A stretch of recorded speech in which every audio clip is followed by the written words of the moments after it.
नमस्कार मित्रांनो, आज मी तुमचं सर्वांचं स्वागत करत आहे माझ्या यूट्यूब चॅनलवरती, ज्यामध्ये सिंपल रेसिपी दाखवत आहोत। आज मी साधं वरण दाखवत आहे तुम्हाला, जे प्रत्येकाच्याच घरात बनतं। तर मी वरण शिजवून घेतलेलं आहे। त्यामध्ये टोमॅटो, हळद आणि मीठ टाकलेले आणि 15 मिनिटाचं कुकरला लावलं होतं। आणि आता मी इथे चांगलं तडका देण्यासाठी 1 चम्मच तेलमध्ये मी जिरा मोहरी टाकलेली आहे, तिला चांगली तडतडू दिलेली आहे। आणि त्याच्यामध्ये मग नंतर लसूणाच्या 5-6 पाकळ्या चांगल्या गुलाबी होईपर्यंत परतून घ्यायच्या आहेत। त्याच्यानंतर कढीपत्त्याची काही पानं टाकायची आहेत। गुलाबी कलर आल्यानंतर कढीपत्त्याची काही पानं टाकून द्यायची त्यामध्ये।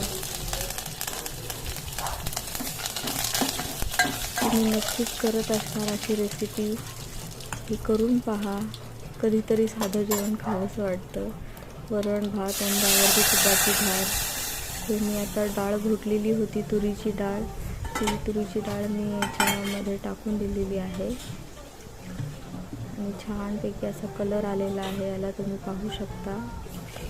त्याचं उरलेलं पाणी पण मी धुवून टाकलेलं आहे। त्याच्यात वरून थोडा कोथिंबीर आणि गूळ टाकलेला आहे।